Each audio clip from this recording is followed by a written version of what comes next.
Okay, Goose, because it looks like we are all going to hear, there is something I really want to say. I did like Shantae and the Seven Sirens. Wait, what? How can you say that? It's the perfect game from the way forward. I just did like it. I understand why people happy when they announced it, because your franchise was dead for a long time. Hey, it's your franchise too. Okay, anyway, the game is okay, but it's not that big of a deal when you play it. It doesn't really feel that different from the fifth Shantae game. I think it make very good addition to the game. It makes the game very easy. Being able to belly dance and turning into the animals absolutely kills any kind of difficulty. In that case, have you already played beginner mode? It's insanely difficult. You depend on the heart holder to survive, because the enemies don't even drop life capsules, and several attacks take you down half your life. Come on, it's not a bad game. I'm not saying it's not a bad game. I didn't like it as much as the others.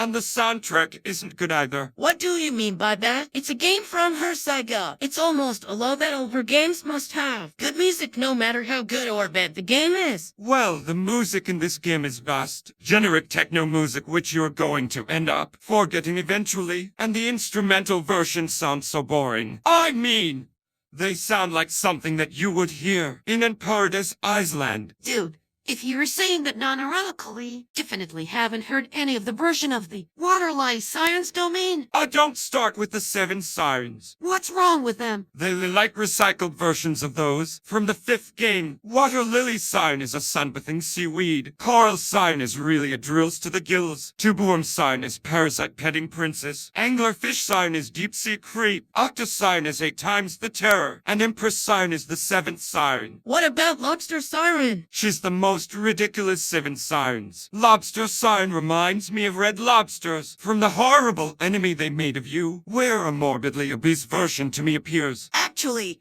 I can see the similarity too. The Lobster Siren is much better. The same day they made Risky Books, Parrot Queen of the Seven Seas. Hey guys, haven't stopped to think that we all are in a body water here, and that a small short circuit from we would kill of us. You would do it from electrocution, and I would do it from overload. We're trapped here and the water is rising more and more. We will die anyway. But we can't drown. We don't need to breathe. But the water will eventually enter our bodies, and we will rust and die.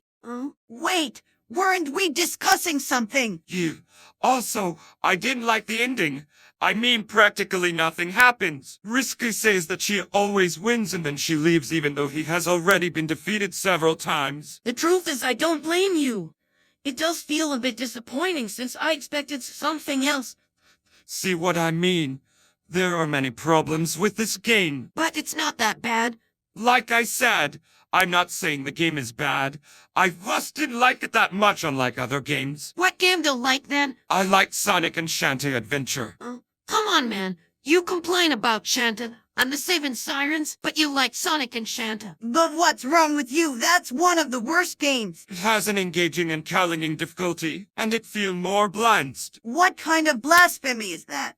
That game has hellish difficulty because how bad this game is so poorly designed. The bosses are too strong, apart from the music which is pretty good. You say that because you are bad at it. Dude, you should stop hanging out with Rowdy Tops. It is influencing you very badly. Don't mention that Zumba girl, unlike her, I'm like her. I don't defend way forward, and their stupid business decisions to sell us this game for $29. I like Legends of Chuma. Iceman, what the fool?